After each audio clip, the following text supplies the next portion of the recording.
Hello students, a warm welcome you to our channel. आइए सीखें program to print any name 10 times. Program to print any name 10 times. किसी भी नाम को 10 बार कैसे प्रिंट करना है।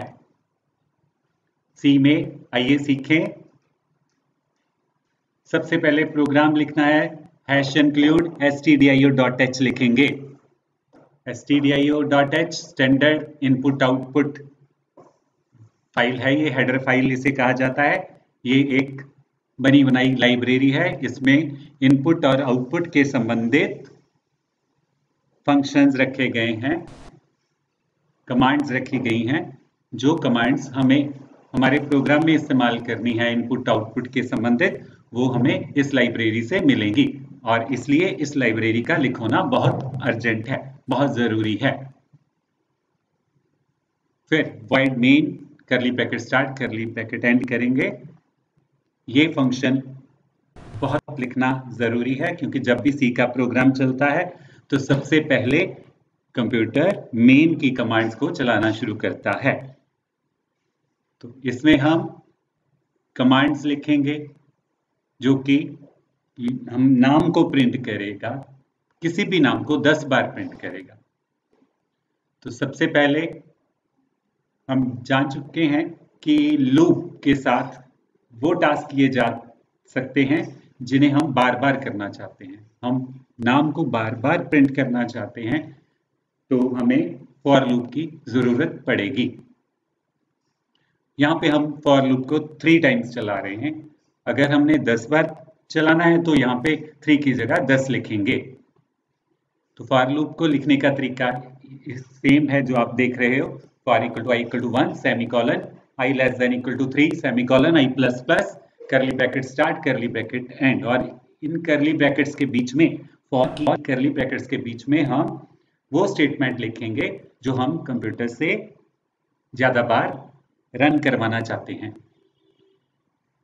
तो हम 3 बार नाम प्रिंट कराना चाहते हैं। हमने फॉर लूप लिख लिया है। फॉर लूप को अब हम टास्क देंगे जो वो 3 बार करेगा। इससे पहले लूप का आई वेरिएबल डिक्लेयर करना होगा। जब भी हमने लूप इस्तेमाल करना है तो सबसे पहले फॉर लूप के स्टार्टिंग में मेन के ब्रैकेट्स के बीच में सबसे पहले इंट के साथ लूप का वेरिएबल लिखना है सेमीकोलन डालते हुए। INT लूप का वेरिएबल आई सेमीकोलन। और अब हमने लूप के बीच में वो कमांड लिखनी है जो हमें लूप से ज्यादा बार चलानी है। कौन सी नाम प्रिंट करना है, कोई भी नाम आप प्रिंट करवा सकते हो। हम राम नाम प्रिंट करा रहे हैं। प्रिंट एफ कमांड जो है वो जो मैसेज उसे दिया जाता है वो स्क्रीन पे उसी तरह से लिख देती है।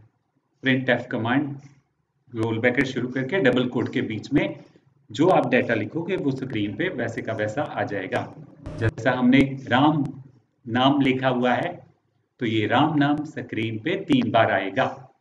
अगर आप जैसा हमने प्रोग्राम में लिखा है कि 10 बार नाम दिखाना है तो 3 की जगह आप 10 लिख सकोगे। अगर ज्यादा बार चलाना है तो आप ज्यादा बार लिख सकते हो। तो अब हम समझते हैं कंप्यूटर जब इस फॉर लूप को चलाएगा तो किस तरीके से इसे प्रिंट करेगा। आइए देखें।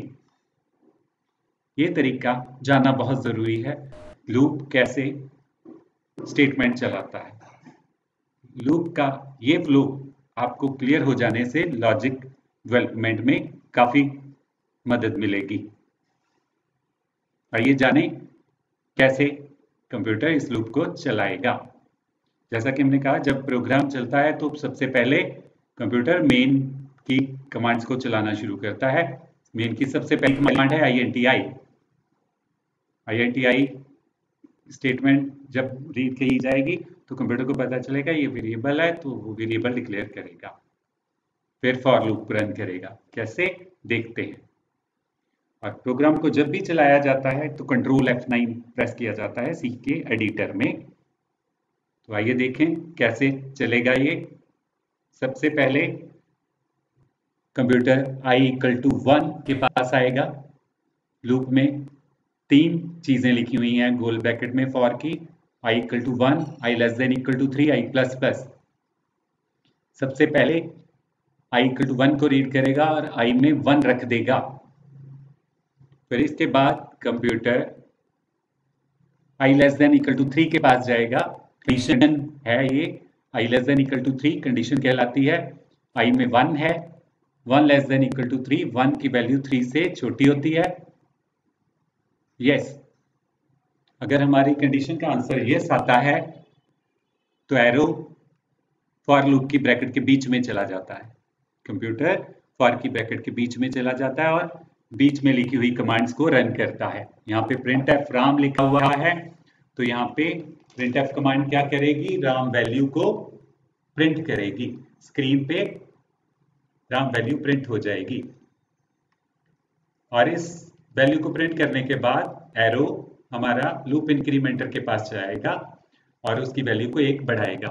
लूप इंक्रीमेंटर i प्लस प्लस है, i प्लस प्लस का मतलब एक एक वैल्यू बढ़ाना। i की वैल्यू 1 है तो 1 प्लस 1 2 हो जाएगी। i प्लस प्लस क्या करेगा, i की वैल्यू को 1 बढ़ाएगा। i की वैल्यू 2 हो चुकी है। इसके बाद कंप्यूटर एरो हमारा कंडीशन के पास जाएगा। जब कंडीशन के पास दोबारा पहुंचता है तो एक राउंड एंड हो जाता है। पहला राउंड एंड हो चुका है और यहाँ पे इसके आगे सेकंड राउंड स्टार्ट होगा। सेकंड राउंड में कंडीशन चेक करेगा कंप्यूटर फिर से। i की वैल्यू 2 हो चुकी है, 2 3 से छोटा है, यस। तो यस करने से एरो फॉर लूप के बीच में जाता है और फिर राम वैल्यू प्रिंट होगी और इसके बाद कंप्यूटर फिर से लूप इंक्रीमेंटर के पास जाएगा। लूप इंक्रीमेंटर के पास 2 वैल्यू पहुंचेगी, 2 वैल्यू पहुंचेगी और लूप इंक्रीमेंटर 2 की वैल्यू को 1 बढ़ाएगा और इसको 3 कर देगा। 3 करने के बाद हमारा एरो फिर कंडीशन के पास जाएगा। कंडीशन के पास 3 वैल्यू पहुंच जाएगी और जिसके साथ दूसरा राउंड खत्म होगा और थर्ड राउंड स्टार्ट होगा। तीसरे राउंड में i की वैल्यू 3 है, condition 3 equal to 3, yes condition yes हो चुकी है। एरो फिर से लूप के बीच में जाएगा और वैल्यू राम वैल्यू प्रिंट होगी तीसरी बार। 3 बार नाम प्रिंट हो चुका है और लूप इंक्रीमेंटर i प्लस प्लस पे पहुंच चुका है एरो और लूप इंक्रीमेंटर एक वैल्यू बढ़ा देगा i की वैल्यू 4 हो जाएगी। 4 हो जाने से के बाद 4 वैल्यू कंडीशन के पास भेज दी जाएगी। फिर नेक्स्ट राउंड स्टार्ट होगा। नेक्स्ट राउंड में कंडीशन चेक होगी, 4 3 से छोटा नहीं है। कंडीशन नो हो चुकी है। जब कंडीशन नो हो जाती है लूप में तो लूप का कंट्रोल, प्रोग्राम का कंट्रोल, कंप्यूटर हमारा लूप से बाहर चला जाएगा, लूप की ब्रैकेट के बाहर। तो इस तरीके से ये 3 बार नाम प्रिंट करेगा। अगर आपने 3 की जगह 10 लिखा है तो इस तरह से ये 10 तक चलेगा और 11 पे जाके स्टॉप करेगा। जैसे कि आप तक देख रहे हो ये लूप 1 से 3 तक चल रहा है और जैसे ही 4 वैल्यू होती है तो ये रुक जाता है। तो जहां तक आप लूप चलाते हो वहां तक लूप चलता है और अगली वैल्यू पे के आने पर लूप स्टॉप हो जाता है। तो ये पॉइंट आपको अच्छे से क्लियर करने हैं कि लूप बंद होने पे लूप के वेरिएबल में कौन सी वैल्यू होती है और लूप बंद होने से पहले कौन कौन सी वैल्यू रहती हैं लूप के वेरिएबल में। और जब आप इन प्रोग्राम्स के फ्लो को बार बार देखोगे तो आपको ये अच्छे से क्लियर हो जाएंगे। तो फिर से हम प्रोग्राम देखते हैं। हमने प्रोग्राम लिखा है hash include stdio.h void main inti 1 से 3 तक। 3 की बजाय आप 10 लिख सकते हो। जितनी बार आप नाम चाहते हो उतनी बार ये नाम प्रिंट होगा। तो getch कमांड लास्ट में हमने डिस्कस की है कि getch कमांड हमारे आउटपुट को थोड़े कुछ समय के लिए रोक के रखती है कब तक? जब तक कि हम कोई बटन प्रेस नहीं करते। तो getch एक फंक्शन है। फंक्शन क्या है? फंक्शन की पहचान क्या है? फंक्शन की पहचान ये है कि फंक्शन की ब्रैकेट्स के एंड में फंक्शन के नाम के पीछे हमेशा राउंड ब्रैकेट्स लगी होती हैं। तो यहाँ पे आप getch देख रहे हो, मेन देख रहे हो, मेन के पीछे राउंड ब्रैकेट्स हैं, getch के पीछे राउंड ब्रैकेट्स हैं, printf के पीछे राउंड ब्रैकेट्स हैं। तो ये तीन फंक्शंस हैं। फंक्शन की पहचान उनकी राउंड ब्रैकेट से होती है। सो इसके साथ हम सेशन एंड करते हैं।